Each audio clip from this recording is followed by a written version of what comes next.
Hey guys, welcome back to Autocraft. और दोस्तों, आज की इस वीडियो में हम आपके लिए लेकर आए हैं एक ऐसी गाड़ी जो कि स्पेशली आजकल बहुत ज़्यादा पॉपुलर है अपने अमेजिंग लुक्स और अपने बेहतरीन कंफर्ट को लेकर। मैं यहाँ पर बात कर रहा हूँ 2024 के लास्ट में लॉन्च हुई इस स्विफ्ट डिज़ायर के बारे में। और ये कार जब से आई है मार्केट के अंदर, तो इसने सेडान का जो पूरा मार्केट है उसको हिलाकर रख दिया है। हालांकि इसके कॉम्पिटिटर भी मार्केट में आ रहे हैं, लेकिन कहीं ना कहीं जो स्विफ्ट है उसे स्विफ्ट ही कहा जाएगा। तो यहाँ पर हम सबसे पहले बात करेंगे इसके फ्रंट लुक के बारे में। अगर आप देखोगे तो यहाँ पर जो इसका फ्रंट लुक दे रखा होता है काफ़ी डैशिंग दे रखा होता है। जो इसकी प्रीवियस जनरेशन थी वहाँ पर थोड़ा-सा वो ओल्ड फैशन्ड हो जाता है। लेकिन यहाँ पर अगर आप देखोगे तो इसे पूरी तरीके से एक रीडिज़ाइन किया गया है। सबसे पहले बात यहाँ पर इसकी ग्रिल की जाए तो यहाँ पर आपको पियानो ब्लैक फिनिश में एक ग्रिल दे रखी होती है, जो कि ये हिस्सा रहेगा। और जो सुज़ुकी का लोगो रहता है वो हल्का-सा बाहर की तरफ उभरा रहेगा, जिससे कि एक थोड़ा-सा प्रीमियम वाली फ़ील आती है जब ये क्रोम में चमकता है। नीचे की तरफ आपको प्लास्टिक में ये ग्रिल दे रखी होती है, जो कि एक बहुप्रतिष्ठित कार कंपनी से इंस्पायर्ड रहती है। मैं उसका नाम नहीं लूँगा, लेकिन बहुत हद तक ऐसा लोग कह रहे हैं कि उससे इंस्पायर्ड है। लेकिन मुझे तो यहाँ पर डिज़ाइन में थोड़े बहुत अंतर देखने पे समझ में आए हैं। ख़ैर, ये आप कमेंट करके बताना कि आपको लगता है कि या ये किसी अदर ब्रांड की कॉपी है या फिर एक न्यूली डिज़ाइन ग्रिल रहती है। थोड़ा-सा साइड लुक की बात करते हैं तो ये आपकी प्रोजेक्टर जो है हेडलैम्प रहती है, जहाँ पर आपको ये दे रखा होगा। और ये आपके इंडिकेटर्स आपके हैलोजन बल्ब के साथ आते हैं। नीचे की तरफ अगर हम थोड़ा-सा गौर करेंगे कि यहाँ पर आपको फॉग लैम्प के ऑप्शन दे रखे होते हैं, जो कि प्री इंस्टॉल्ड नहीं रहती है, जिसे कि मार्केट से या फिर आप कंपनी से ही बाद में इंस्टॉल करा सकते हैं। ओवरऑल बहुत सिंपल सा लुक है और बहुत ही ज़्यादा यूनिक और रीडिज़ाइन्ड लुक आप मान के इसे चल सकते हैं। थोड़ा-सा पीछे हटते हैं, बोनट की बात करते हैं। थोड़ा-सा लंबा आपको देखने को मिलेगा और कहीं न कहीं जो प्रीवियस जनरेशन की स्विफ्ट है, ये उसी जैसा एकदम नज़र आता है। मुझे लगा था, चूँकि जो नई स्विफ्ट आई थी, मतलब स्विफ्ट जो आई थी, नॉट डिज़ायर की मैं बात नहीं कर रहा हूँ, तो उसका जो बोनेट था वो थोड़ा-सा रीडिज़ाइन था। बट यहाँ पर जो पुराना डिज़ायर थी, उसी से कहीं न कहीं ये आपका लिया हुआ दिखाई देगा। अगर आप देखोगे थोड़ा-सा और पीछे की तरफ चलते हैं, तो यहाँ पर आपको वाइपर और वॉशर के फीचर दे रखे होते हैं, जहाँ पर अच्छी चीज़ ये रहती है कि वॉशर आपका हिडन रहता है। जस्ट ऊपर चलेंगे तो यहाँ पर आपको कोई सेंसर वगैरह खास नहीं दे रखा होता है और एक चौड़ी-सी विंडशील्ड दे रखी होती है, जो कि इसे एयरोडायनामिक बनाती है। अब बात करते हैं इसकी साइड प्रोफाइल की। तो गाइज़, यहाँ पर साइड प्रोफाइल की बात करते हैं, थोड़ी-सी कंजेस्टेड जगह है, इसके बावजूद भी हम आपको दिखाने की कोशिश कर रहे हैं। जो साइड प्रोफाइल रहती है वो इस कार की अपने पुराने वाले मॉडल, यानी कि जो इसके पहले वाली डिज़ायर आती थी, उसी से इंस्पायर्ड है। सबसे पहले अगर हम यहाँ पर फेंडर की बात करें तो ये ठीक वैसे ही नज़र आ रहे हैं। टायर साइज़ की अगर हम बात करते हैं तो यहाँ पर आपको दे रखा होता है आर 14 इंचेस का 165 बाई 80 की प्रोफाइल आपको मिल जाती है। टायर जो इसके प्रीवियस जनरेशन के थे वही आपको देखने को इसमें मिल गए हैं। और कहीं न कहीं यहाँ पर आपको स्टील रिम मिल जाता है। स्टील रिम बहुत हद तक अगर आप इस सेगमेंट की गाड़ी ले रहे हो तो वहाँ ठीक है, चल जाता है। अगर आप चाहें तो इसे आफ्टर मार्केट बाद में एलॉय से एक्सचेंज कर सकते हैं। और साथ ही साथ आपको व्हील कवर का भी ऑप्शन इस वीएक्सआई वेरिएंट में देखने को मिल गया है। और ये most value for money variant भी माना जाता है। ये मैं आपको बाद में बताऊँगा कि ऐसा क्यों होता है। लेकिन फिलहाल यहाँ पर टायर आपको ये देखने को मिल गया है। थोड़ा-सा पीछे हटते हैं तो यहाँ पर आपको ये मिल जाता है ओआरवीएम। टर्न इंडिकेटर के साथ है, इलेक्ट्रिकली एडजस्टेबल है, साथ ही फोल्डेबल भी रहता है। तो कहीं न कहीं यहाँ पर ये ऑप्शन नहीं रहता है कि आपको मैनुअली इसे हाथ से चलाना पड़े। तो ये आपको पूरा जो है इलेक्ट्रिकली कंट्रोल्ड यहाँ पर आपको मिल जाता है। थोड़ा-सा पीछे की तरफ और आते हैं तो यहाँ पर आपको एक चौड़ा-सा डोर मिलता है। यहाँ पे मैं इसके डोर से बहुत इंस्पायर्ड हूँ, चूँकि सेडान है, तो ऐसे में डोर थोड़े चौड़े होते हैं, लेकिन यहाँ से यहाँ की अगर आप लेंथ देखोगे, तो ये मेरे को काफ़ी ज़्यादा नज़र आती है। तो ये चीज़ मुझे काफ़ी अच्छी लगी कि यहाँ डोर काफ़ी अच्छे हैं, तो जिससे जैसे कि इसकी वाइड ओपनिंग होगी और जब ओपनिंग अच्छी होगी तो आप कंफर्टेबली अंदर एंटर कर पाओगे। नेक्स्ट अगर हम यहाँ पर ग्राउंड क्लियरेंस की बात करते हैं तो एक सेडान है, चूँकि सेडान का अगर हम किसी भी कॉम्पैक्ट एसयूवी या सब कॉम्पैक्ट एसयूवी या माइक्रो एसयूवी, जितने भी फैक्टर्स हैं, सबसे कंपेयर कराएँ तो थोड़ी-सी कम मिल जाती है। वो रहती है 163 एमएम के आसपास की। तो वो एक छोटा-सा पॉइंट रहेगा, बट अगेन एक सेडान को देखते हुए ये फिर भी थोड़ी-सी ज़्यादा है। मतलब इसका कंपैरिज़न आप सेडान से करिएगा, किसी एसयूवी से मत करिएगा, क्योंकि उसमें तो 200 तक चली जाती है। लेकिन यहाँ पर सेडान को देखते हुए 163 एमएम की आपको मिल जाती है। अब बात करते हैं यहाँ पर इनकी विंडोज़ की। सेडान होने का फ़ायदा ये होता है, इसे एरोडायनामिक शेप दिया जाता है, एक फूपे स्टाइल मेंटेन करता है। तो यहाँ पर अगर आप देखोगे तो जो विंडो है वो यहाँ से कंप्रेस है, लेकिन यहाँ से बहुत चौड़ी है। तो ये आपको मिल जाता है। इससे क्या है, आपका जब अंदर आप बैठोगे तो जो ब्लाइंड स्पॉट होते हैं वो मिनिमम रहेंगे और आपको एक अच्छा व्यूइंग एंगल मिलेगा ड्राइव करने के दौरान। और अगर घूमने वगैरह आप जाते हैं तो वहाँ पर भी आपको काफ़ी बेटर फ़ील होगा, आपको बहुत अच्छा बाहर का दिखाई देने वाला है। थोड़ा-सा और पीछे की तरफ आते हैं, यहाँ पर आपका की होल दे रखा होगा, ये आपके बॉडी कलर्ड हैंडल्स रहते हैं, जिससे कि आप ईज़िली यहाँ से ओपन वगैरह कर सकते हो। साथ में अगर हम नीचे की तरफ आते हैं तो क्लैडिंग यहाँ पर नहीं है, सीधे आपका बॉडी कलर्ड ही पूरी बॉडी रहती है। और यहाँ पर अगर आप देखोगे तो एरोडायनामिक एक कूपे स्टाइल में यहाँ पर एंड होता हुआ दिखाई देगा, जहाँ पर जो यहाँ के विंडो रहती है वो थोड़ी-सी छोटी रहती है, ये मेरा पर्सनल है। अगर मुझे लगता है कि अगर ये लाइन यहाँ पर ना देके पूरा एक कुछ ऐसा विंडो डिज़ाइन कर दे कि थोड़ा-सा फ्यूचरिस्टिक लगती तो वो कुछ ज़्यादा अच्छा होता। बस ये लाइन थोड़ी-सी मेरे को खटक रही है, बाकी सब तो ठीक है। बाकी यहाँ पर आते हैं तो सी सेम आपके टाइप प्रोफाइल वगैरह सब कुछ वही है, सेम रहती है, तो ये चीज़ आपको देखने को मिलती है। आइए एक बार बात करते हैं अपोज़िट सेक्शन की। पीछे की तरफ भी आपको लगभग जो लुक्स दे रखे होते हैं वो राइट साइड जैसे ही होते हैं, बट यहाँ पर आपको ऑप्शन मिल जाता है आपको फ्यूल टैंक का। फ्यूल टैंक की अगर बात करी जाए तो 37 लीटर का यहाँ पर पेट्रोल टैंक दे रखा होता है। इसके सीएनजी वेरिएंट्स भी फ्यूचर में आएँगे, लेकिन फिलहाल अभी आपको ये पेट्रोल वेरिएंट में ही देखने को मिलती है और 37 लीटर का आपको क्लेम करती है कंपनी, तो ये मान के चलिए आपका आराम से 32-35 लीटर तक का आपका फ्यूल आराम से आ जाएगा अगर आप फुल टैंक कराते हैं तो। साथ ही साथ अगर आप फ्यूचर में चाहें तो इसमें सीएनजी ऑप्शंस को भी चूज़ कर सकते हैं और कंपनी ऐसा क्लेम करती है कि इसका माइलेज पेट्रोल के साथ 24 का होने वाला है। अगर हम इसे थोड़ा-सा इसमें और वेरिएशन लाएँ तो लगभग मुझे लगता है हाईवे पर ये 22-23 का तो आराम से निकालेगी और सिटी के अंदर हो सकता है 15 से 17 के बीच में ही रहेगी। चूँकि यहाँ पर माइलेज को लेके फिगर्स क्लियर नहीं है मेरे दिमाग में और चूँकि ये यूज़ पे ही आता है, जब लोग यूज़ करेंगे, आप जैसे लोग कमेंट करके बताएँगे, तब मुझे पता चल पाएगा कि आखिर ये माइलेज क्या निकाले। फिलहाल मैं इसका ड्राइव रिव्यू नहीं करूँगा, सिर्फ़ एक वॉक अराउंड रिव्यू है, तो वहाँ पर मैं आपको केवल जो नंबर्स हैं वो बता सकता हूँ कि कंपनी क्या क्लेम करती है और मेरी एक्सपेक्टेशन क्या है इस गाड़ी से। आइए चलते हैं एक बार इसके बैक पर भी नज़र डाल लेते हैं। बैक सेक्शन मुझे इस गाड़ी का सबसे ज़्यादा इंटरेस्टिंग लगा है। फ्रंट उतना ज़्यादा प्रभावित नहीं किया, साइड उतना ज़्यादा प्रभावित नहीं किया जितना मेरे को रियर किया है। पता नहीं क्यों इसमें मुझे लगता है कि मारुति ने जो अब की बार सुज़ुकी ने यहाँ पे जो डिज़ाइन एलिमेंट दिया है वो बहुत ज़्यादा अलग दिया है। यहाँ पर अगर आप देखोगे तो छोटे से आपको स्पॉयलर्स टाइप के देखने को मिल जा रहे हैं जो कि बहुत प्यारे लग रहे हैं देखने में और एक डिज़ाइन सेगमेंट दे रहे हैं इस गाड़ी को थोड़ा-सा लंबा खींच रहे हैं, जिसकी वजह से देखने में ये एरोडायनामिक के साथ-साथ एक बेहतरीन लुक भी देती है। सुजुकी का लोगो है प्यारा-सा और यहाँ पर आपकी ये पियानो ब्लैक कलर में जो ये लाइनिंग दे रखी होती है क्रोम फिनिश के साथ, ये इसे एक नया लुक देती है। नीचे की तरफ आपको कैमरे के ऑप्शन इसमें नहीं मिलते हैं, आप आफ्टर मार्केट लगवा सकते हैं और साथ ही यहाँ नंबर प्लेट के ऑप्शन है और अगर आप देखोगे तो 4 पार्किंग सेंसर भी आपको देखने को मिल जाते हैं इसमें।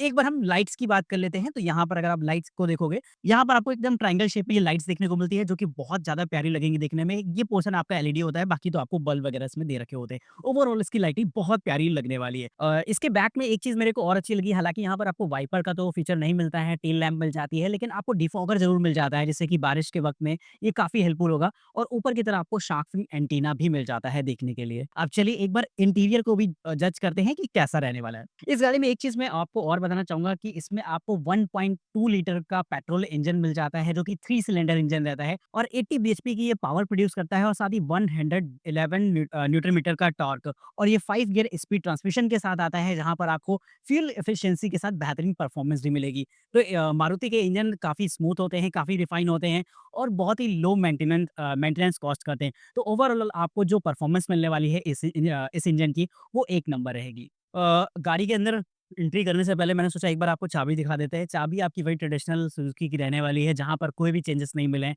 आपको इस चाबी के ग्रिप में ही आपको लॉक एंड अनलॉक की कीज़ देखने को मिल जाएँगी और ये चाबी बड़ी ही प्यारी-सी लगती है देखने में। कॉम्पैक्ट होती है, बहुत लाइट वेट होती है। नॉर्मल अगर आप देखते होंगे, जो चाबी होती है, जैसे मेरी महिंद्रा की चाबी बहुत हेवी एकदम, किसी को मार दो तो शायद लग जाए, लेकिन यहाँ पर बहुत लाइट वेट चाबी देखने को मिलने वाली है, जिससे कि ईज़िली आप इसे ग्रिप कर सकते हो। चलिए चलते हैं गाड़ी के अंदर। तो गाड़ी में अंदर चलने से पहले एक बार डोर का ज़िक्र कर लेते हैं। और डोर को अगर आप देखोगे, तो मैं थोड़ा-सा अंदर बैठ जाता हूँ पहले। आह! तो ये आपको डोर देखने को मिल जाता है, जो कि आपका प्लास्टिक फिनिश में रहता है। मैं स्लाइड्स डाल दूँगा, जहाँ से आप इसे डिटेल में देख सकते हो, बहुत करीब से देख सकते हो। लेकिन यहाँ पर ये आपका प्लास्टिक फिनिश रहता है, ये पूरा आपका प्लास्टिक फिनिश रहता है और ये आपका क्रोम डोर हैंडल देखने को मिल जाता है, लॉक एंड अनलॉक कीज़ देखने को मिल जाती हैं और ये आपका कंट्रोल पैनल रहता है। यहाँ पे मज़ेदार चीज़ ये है कि यहाँ पर आपको ऑटोमेटिकली एडजस्टेबल और फोल्डेबल दोनों ही ओआरवीएम्स देखने को मिल जाते हैं। चाइल्ड लॉक का ऑप्शन दे रखा होता है, डोर अनलॉक सेंट्रल लॉकिंग के ऑप्शन आपको मिल जाते हैं। आपको चारों पावर विंडो के कंट्रोल्स भी इसी में देखने को मिल जाते हैं और साथ ही साथ आपको ड्राइवर साइड में one time up and down का फीचर मिल जाता है कि आप इसे एक बार में ही कंट्रोल कर सकते हो। मज़ेदार चीज़ ये रहती है कि यहाँ पर आपको ये जो हिस्सा देखने को मिलता है, यहाँ से यहाँ तक का और ये वाला हिस्सा, ये आपको मिल जाता है मतलब फैब्रिक फिनिश में, नॉट लेदरिक फिनिश, फैब्रिक फिनिश में मिलता है, जिससे कि जब आप इस चीज़ को अपनी आर्म्स को इस पे रखोगे, तो आपको कंफर्टेबल फ़ील होगा और लॉन्ग ड्राइव्स पे ये चीज़ें बहुत ज़्यादा मैटर करती है। यहाँ पर आपको बॉटल होल्डर मिल जाता है और थोड़ा-सा स्पेस है, जहाँ पर आप सामान वगैरह रख सकते हो। तो ये तो रहता है भाई इसका डोर। अब गाड़ी के अंदर आते हैं एक बार।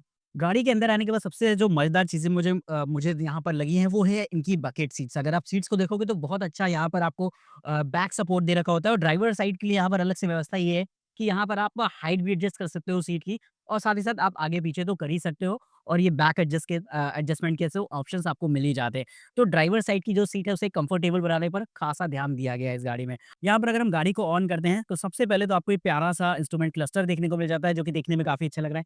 एक तरह से शुरुआत करते हैं, यहाँ पर आपको ऑटो स्टार्ट एंड स्टॉप का फंक्शन दे रखा होता है, हेडलैम्प लीवर का ऑप्शन दे रखा होता है और ट्रैक्शन कंट्रोल के आपके ऑप्शन दे रखे होते हैं। नीचे की तरफ आपको जो है बूट ओपन करने का ऑप्शन है और फ्यूल लिड ओपन करने का ऑप्शन है। एबीसी के फीचर्स आपको दे रखे होते हैं और एक डेड पैडल भी आपको दे रखा होता है। एक बार इंस्ट्रूमेंट क्लस्टर की बात कर लेते हैं, तो यहाँ पर अगर आप देखोगे तो आपको एक जो है एमआईडी दे रखी होती है बीचों-बीच, जहाँ पर आपको कुछ बेसिक सी डिटेल वगैरह दे रखी होती है और साथ ही साथ ये आपका स्पीडोमीटर है और ये आपका टैकोमीटर दे रखा होता है। कुछ बहुत से और भी ऑप्शंस आपको देखने को मिल जाते हैं, जिन्हें कि आप देख पाओगे। स्टीयरिंग की बात करी जाए तो बेहद पतली-सी आपको ये स्टीयरिंग दे रखी होती है, जहाँ पर आपको कुछ मीडिया कंट्रोल्स दे रखे होंगे। साथ ही साथ आपको कुछ जो है कॉलिंग वगैरह के फंक्शंस दे रखे होते हैं। आप वॉइस असिस्टेंट का भी यूज़ कर सकते हैं और सुज़ुकी के लोगों के साथ ये बहुत प्यारी लगती है देखने में स्टीयरिंग। साथ ही यहाँ पर आपको जो है एकदम खाली का क्रूज़ चूँकि क्रूज़ के ऑप्शंस है नहीं, तो यहाँ पर आपको एकदम ग्रिप मिल जाती है अच्छा जिससे कि आपको ड्राइव करने में बहुत मज़ा आने वाला है। यहाँ पर आपको जो है इसके वाइपर कंट्रोल्स दे रखे होंगे और यहाँ पर इसके लाइटिंग कंट्रोल्स दे रखे होंगे जिससे कि आप यूज़ कर सकते हैं। नेक्स्ट अगर हम बात करते हैं जाके इसकी एमआईडी की जो कि बहुत ज़्यादा प्यारी लग रही है, 7 इंचेस की यहाँ पर आपको डिस्प्ले देखने को मिल जाती है, जहाँ पर बहुत सारे फंक्शन हैं, जिनका आप यूज़ कर सकते हैं। एफएम वगैरह यूज़ कर सकते हैं। साथ ही अगर आप होम पर जाएँगे तो यहाँ पर आपको फ्यूल वगैरह के भी ऑप्शंस देखने को मिल जाते हैं, कि गाड़ी कितना एवरेज निकाल रही है। इस तरीके से बहुत सारे इसमें कस्टमाइज़ेबल ऑप्शंस हैं और अगर आप चाहें तो इसमें एंड्रॉइड ऑटो का भी यूज़ कर सकते हैं, लेकिन वो आपका वायर्ड रहेगा। तो ये चीज़ आपको ध्यान देनी होगी। यहाँ पर आप सेटिंग्स में बहुत सारी चीज़ें इसे देख सकते हो और अपने हिसाब से कस्टमाइज़ कर सकते हो। ओवरऑल मैं जो यहाँ पर बात कर रहा हूँ वो ये है कि यहाँ पर स्क्रीन साइज़ काफ़ी डिसेंट है। बहुत बड़ा तो मैं नहीं कहूँगा क्योंकि इसका जो हाउसिंग है वो बहुत ज़्यादा बड़ी है, लेकिन इसके बावजूद भी डिस्प्ले थोड़ी-सी मुझे पर्सनली छोटी लगी है। अगर ये एस टू एज होती तो बहुत ज़्यादा मज़ा आता। एसी की बात करी जाए तो आपको 4 एसी के वेंट्स आपको फ्रंट पर दे रखे होते हैं और बैक पर भी 2 दे रखे होंगे। तो चारों एसी आपके 1, 2, 3, 4 वो रहते हैं और यहाँ पर अगर आप देखोगे तो आपको इलेक्ट्रॉनिक एसी कंट्रोल्स देखने को मिल जाते हैं, जो कि बहुत अच्छे रहते हैं। जहाँ पर आपको ऑटोमेटिक एसी कंट्रोल्स देखने को मिल जाते हैं, जो कि बहुत अच्छे रहते हैं। तो इन ऑटोमेटिक एसी कंट्रोल्स की बात यहाँ पर ये रहेगी कि आप इससे ईज़िली अपना टेम्परेचर एडजस्ट कर सकते हो और यहाँ से फैन स्पीड एडजस्ट कर सकते हो और छोटी डिस्प्ले मिल जाने से आपको प्रॉपर पूरी इन्फॉर्मेशन यहाँ से एसी की रहेगी। थोड़ा-सा नीचे चलते हैं, तो यहाँ पर आपको 12 वोल्ट का सॉकेट दे रखा होता है, जिससे कि आप यूज़ कर पाओगे। साथ ही यहाँ पर एक यूएसबी का सॉकेट दे रखा होता है, जिससे कि आप अपना फ़ोन वगैरह चार्ज कर सकते हो। 2 कप होल्डर है, ये आपकी गियर नॉब है, 5 गियर स्पीड ट्रांसमिशन आपको दे रखा होता है। ये आपकी हैंड ब्रेक रहती है और यहाँ पर आपको 2 चार्जिंग सॉकेट्स और मिल जाएँगे। इनके बारे में हम लोग पीछे जाके बात करेंगे, लेकिन फिलहाल हम लोग आगे डैशबोर्ड की ही तरफ रहते हैं और डैशबोर्ड में ये जो आपका हिस्सा रहता है, ये प्लास्टिक फिनिश रहता है, लेकिन देखने में ऐसा लगता है जैसे कि यहाँ पर आपको फैब्रिक फिनिश दे रखा होगा। अगर आप ग्लव बॉक्स को देखोगे तो आपको एक प्रॉपर बड़ा-सा ग्लव बॉक्स देखने को मिल जाएगा, लेकिन इसके अंदर लाइट नहीं रहती है। अगर आप ऊपर की तरफ देखोगे तो डैशबोर्ड काफ़ी ज़्यादा वाइड रहता है, जिसमें कि आप अगर कोई टेम्पल लगाना चाहते हो या कोई भी प्रॉप रखना चाहते हो, तो वो ईज़िली हो जाएगा। तो ये तो रहता है हमारा डैशबोर्ड। अपर सेक्शन की बात करते हैं तो यहाँ पर आपको ये दे रखा होता है वैनिटी मिरर के साथ-साथ ये सनवाइज़र दे रखा होता है। ये एक सा बड़ा ही छोटा-सा दे रखा होता है, जहाँ पर आपको ये लाइटिंग कंट्रोल देखने को मिल जाएँगे, जहाँ पर ये आपकी एलईडी बल्ब ना होकर हैलोजन बल्ब रहता है। ये आपके ओआरवीएम है जो कि डे नाइट रहते हैं, जिसे कि आप मैनुअली एडजस्ट कर पाओगे और यहाँ पर भी आपका सनवाइज़र दे रखा होता है, जिसे कि आप यूज़ कर पाओगे। ग्रैब हैंडल ड्राइवर साइड में से रहता है, बाकी आपको तीनों साइड यहाँ पर दे रखा होगा। तो ओवरऑल ये तो रहता है आपका फ्रंट और अब बात करी जाए एक बार इसके बैक की। तो बैक पर जाने से पहले मैं दोस्तों आपको एक चीज़ और बताना चाहूँगा, वो यहाँ पर ये रहता है, जो ये छोटे से 2 पॉइंट्स रहते हैं। इन पॉइंट्स की अगर बात करी जाए तो ये आपके चार्जिंग के लिए होते हैं, जिसमें एक टाइप सी वाला होता है और एक यूएसबी वाला होता है। तो यहाँ पर आप ईज़िली यहाँ से अपने फ़ोन को चार्ज कर पाओगे और यहाँ पर थोड़ा स्पेस होता है, जहाँ पर आप फ़ोन्स को रख सकते हो और ये हिस्सा रहता है आपका एसी का, जिससे कि आप लेफ्ट और राइट दोनों जगह पर एडजस्ट कर सकते हो और साथ ही यहाँ पर आप अपना जो है इन्हें अपने हिसाब से कस्टमाइज़ भी कर पाओगे कि कितनी हवा आपको हवा चाहिए, यानी कि फैन कंट्रोलर का भी ऑप्शन आपको इसमें मिल जाएगा। तो ये तो रहता है भाई इसका ओवरऑल फ्रंट। अब चलते हैं एक बार बैक की कम्फर्ट की बात करते हैं कि वहाँ पर बैठने पर कैसा लग रहा है। तो गाइस पीछे वाली सीट में बैठने के बाद सबसे पहले तो हमें यहाँ पर जो फ़ील हुआ है वो है यहाँ पर इसका कम्फर्ट और लेग स्पेस। मैं यहाँ पर एक-एक पॉइंट के बारे में बात करूँगा। सबसे पहले तो यहाँ पर आपको 6 एयर बैग्स मिल जाते हैं, जो कि आपको यहाँ पिलर्स पे देखने को मिलेंगे और फ्रंट पर देखने को मिल जाते हैं। नेक्स्ट यहाँ पर डोर आपका फ्रंट जैसा ही है, बट यहाँ पर आपके कंट्रोल्स नहीं है, लेकिन पावर विंडोज़ आपको चारों में देखने को मिल रही हैं, ये एक अच्छी बात है। छोटा-सा यहाँ पर स्पेस है जिसमें कि आप अपना फ़ोन वगैरह रख सकते हो और नीचे की तरफ आपका glass holder sorry bottle holder दे रखा होता है। अब बात करते हैं यहाँ पर इस चीज़ के बारे में मैंने आपको बता दिया था। नेक्स्ट ये है, सीट मैंने अभी पूरी आगे कर रखी है। तो यहाँ पर लेग स्पेस बहुत ज़्यादा है, हालाँकि इतनी आइडियल कंडीशन में कोई चलाता नहीं। लगभग सीट यहाँ पर रहेगी जिसके बावजूद भी हमें स्पेस अच्छा मिलेगा, चूँकि मेरी हाइट थोड़ी-सी कम है, तो लेग स्पेस के बारे में मैं ज़्यादा कमेंट नहीं करूँगा, वो आपको अपने हिसाब से देखना है। लेकिन मेरी हाइट लगभग 5'2", 5'3" के अगर आप आस-पास हैं, तो यहाँ पर आपको बहुत ज़्यादा कम्फर्ट मिलने वाला है। लेकिन ज़्यादा लंबे लोगों के लिए हो सकता है थोड़ा-सा इश्यूज़ हो सकते हैं। बीच में यहाँ पर अगर आप देखोगे, तो आपको ये एक वो मिल जाता है, चूँकि अभी पॉलीफिल से ये रैप्ड है, चलो ओपन कर ही देते हैं। तो ये आपको मिल जाता है एक हैंड रेस्ट, जहाँ पर आपको 2 कप होल्डर्स के भी ऑप्शंस देखने को मिलने वाले हैं। ओवरऑल सीट्स बहुत अच्छी हैं, सीट्स का कम्फर्ट बहुत अच्छा है और फैब्रिक फिनिश के साथ ये सीट्स मिल रही है, जिससे कि कहीं न कहीं आप इसमें कवर लगा सकते हो, अपने हिसाब से कस्टमाइज़ कर सकते हो। चारों सीट्स पर आपको एडजस्टेबल हेडरेस्ट के भी ऑप्शन देखने को मिलने वाले हैं, जो कि एक अगेन बहुत अच्छा पॉइंट रहता है। ओवरऑल केबिन काफ़ी स्पेशियस है, काफ़ी कंफर्टेबल है और बहुत ही ऐसे फीचर्स के साथ आता है जो कि यूज़फुल होते हैं, फालतू के फीचर्स नहीं रहते। यानी मिडल क्लास के लिए ये एक परफेक्ट चॉइस हो सकती है, अगर आप चाह रहे हैं इस गाड़ी को खरीदने की। तो चलिए दोस्तों, ये तो रही भई इसकी इंटीरियर की वीडियो। अब फाइनली कंक्लूड करते हैं कि ये गाड़ी आखिर आपके लिए क्यों खास है। तो गाइज़, अभी इसका मैंने एक छोटा-सा रिव्यू किया है अपनी समझ के हिसाब से, आपको कैसा लगा है कमेंट करके ज़रूर से बताइएगा। और साथ ही साथ ये गाड़ी स्पेशली उन लोगों के लिए डिज़ाइन की गई है जो कि एक परफेक्ट फैमिली कार चाहते हैं, कॉम्पैक्ट फैमिली कार चाहते हैं और बजट भी जिनका लिमिटेड है और फ्यूल एफिशिएंसी अच्छी चाहिए, सर्विस कॉस्ट कम हो और ईज़िली आप उसको रीसेल भी कर पाएँ जब चाहे तो। तो स्विफ्ट डिज़ायर आपके लिए बेटर ऑप्शन है। मेरे बगल में स्विफ्ट भी खड़ी हुई है, इसका रिव्यू भी मैंने किया हुआ है, तो इसका रिव्यू भी आप चैनल पर जाकर देख सकते हैं। तो उसकी लिंक मैं आपको अवेलेबल करा दूँगा, तो आप इस गाड़ी का भी रिव्यू देख सकते हैं। मैं इसके और ही वेरिएंट्स लाने वाला हूँ अपने चैनल पर, तो चैनल को सब्सक्राइब कर लीजिएगा।